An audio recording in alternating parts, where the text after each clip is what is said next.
about that time for Mailbag Monday. All right, we got 5 envelopes today and a trusty old cup of coffee. Let's see what we got in these envelopes today. And first up, we have a package here from New Jersey. Let's see what we got from New Jersey this week.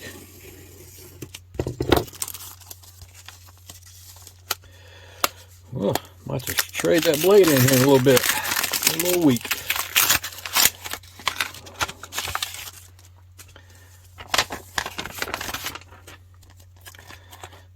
Something's wrapped up pretty good. And we're just going to do this the old-fashioned way.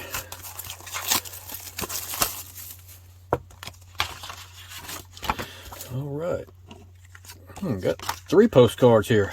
All right, we're going to start off with this funny one here. It's just a squirrel. I don't know why I got it. I think it was cheap. It was probably like a quarter, maybe 50 cents. I don't know. It was cheap.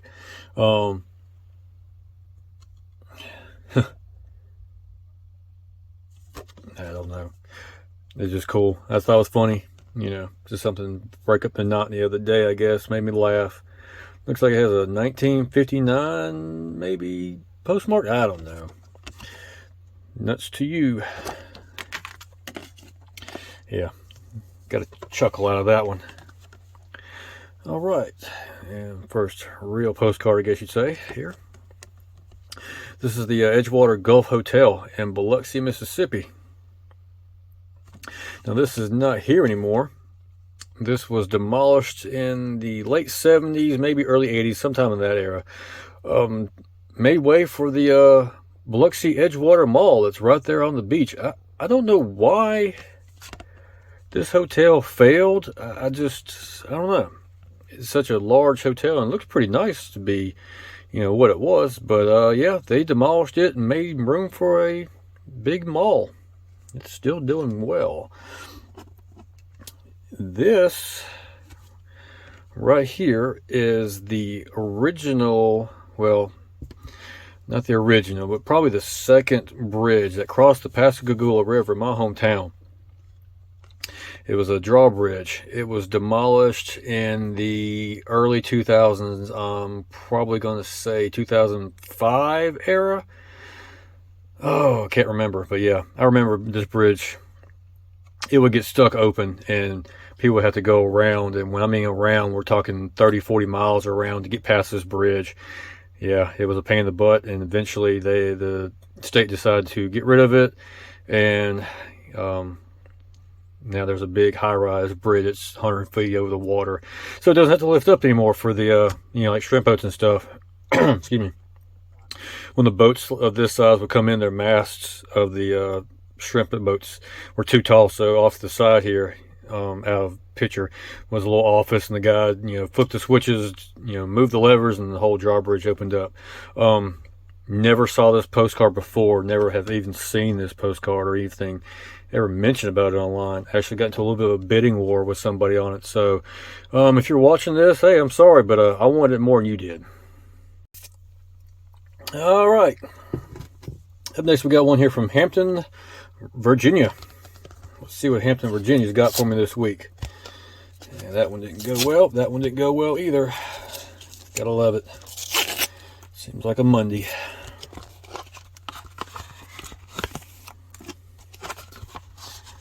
Yep, that was it. Just this one. Okay.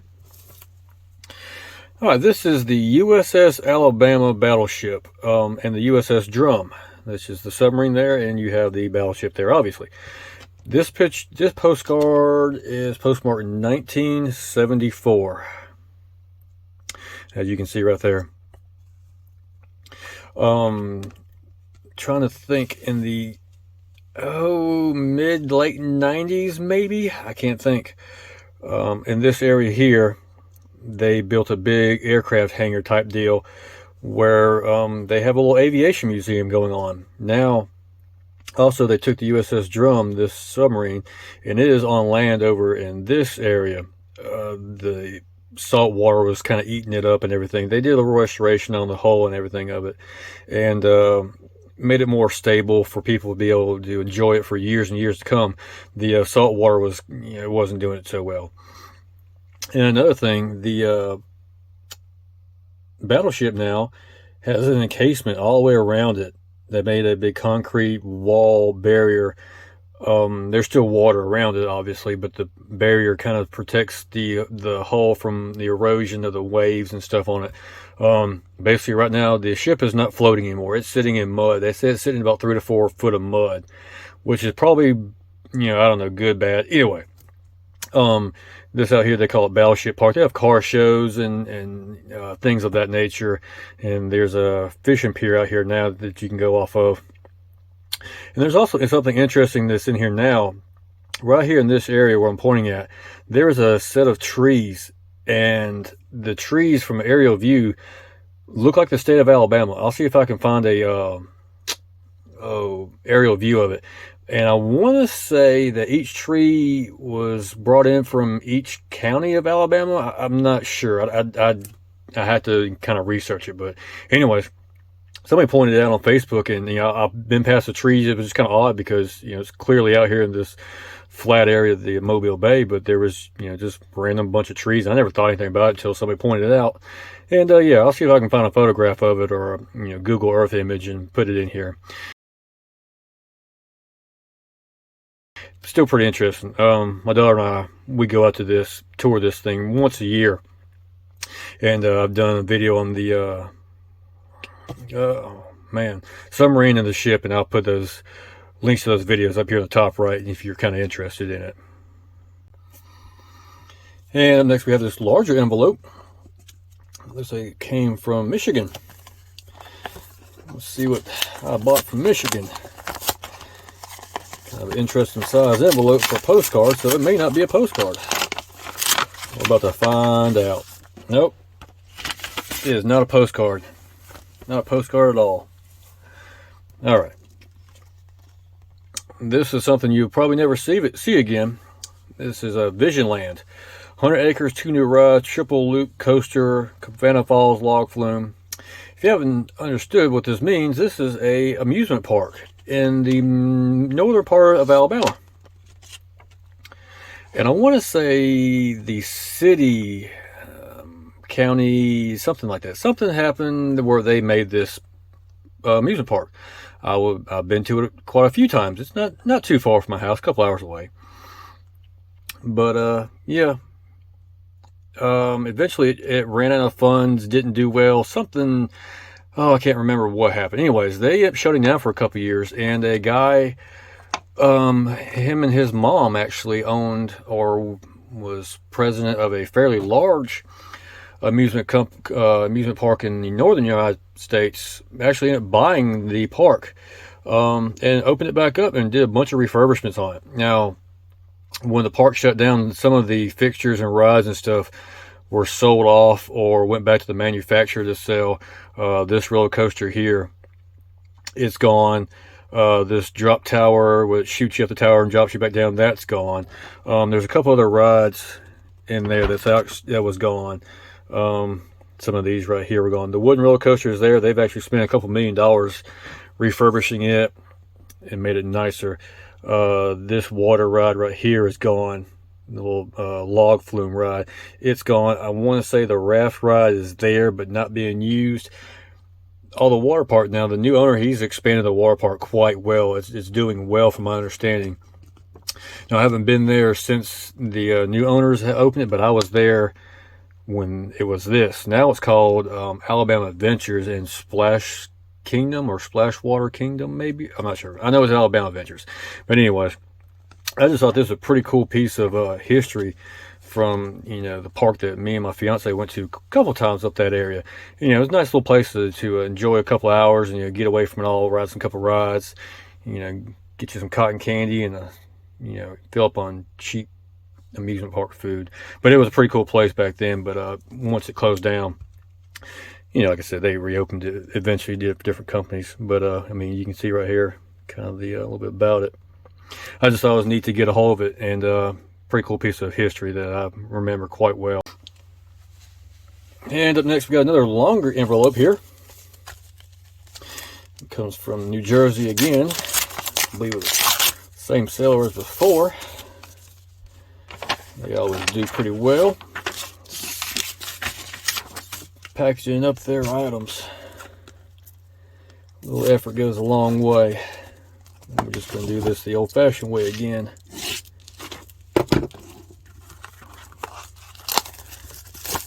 Don't have to worry about damaging the car because it's packaged well. Alright. It's kind of funny because I almost bought this car here again on eBay recently. If you're familiar with my channel, you know I'm fascinated by incline railways, more specifically the incline in Chattanooga at Lookout Mountain. The yellow car was the 70s era car, so this car is from the 1970s in that area. There's a little bit more about it. If you don't know more about the incline, just watch a lot of my previous videos. You'll see a lot of talk about that. It's one of my favorite areas. Anyways, here's another one from Sunset Rock and Lookout Mountain, right outside Chattanooga, Tennessee. Not a whole lot about it. Looking the west, this is like one of the most western points of the mountain. You can kind of see a couple states from it.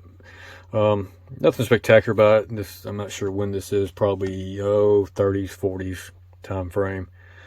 Now there's railing and stuff because people, can't understand you'll fall off a rock. It's hundreds of feet in the air. And anyway, so we gotta make everything for dumb people. Anyways, and this right here is Roper's Rock at Lookout Mountain in Chattanooga.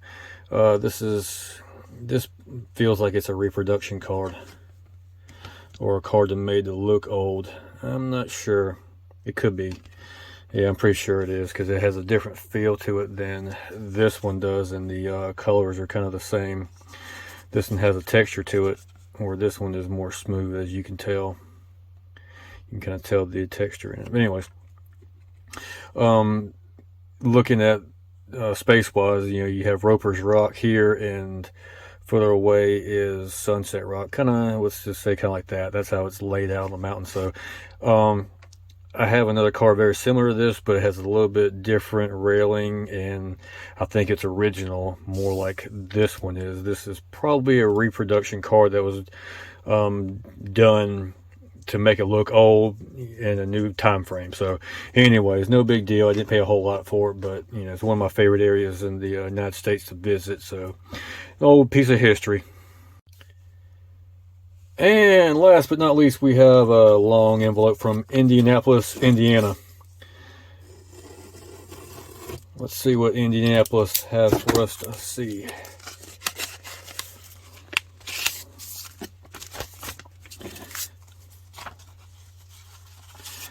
Good protected card. Looks old the way this is. Oh yes. Oh yes. Derby Racer.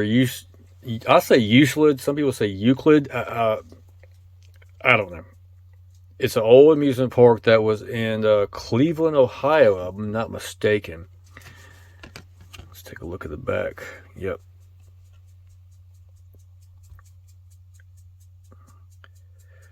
It's pretty funny reading the Lake Erie, outside Lake Erie. No intoxicating liquors. No intoxicating liquors are sold on the grounds. I guess that was a positive point for the park. Anyways, this is a racing roller coaster where you'll have two of them side by side racing through the whole the course of the roller coaster. I've always been fascinated with roller coasters and trains. I guess it's the whole track thing. I don't know, but I saw this on eBay. I probably paid a little bit too much for it, but I got into a little bit of a bidding war. Excuse me.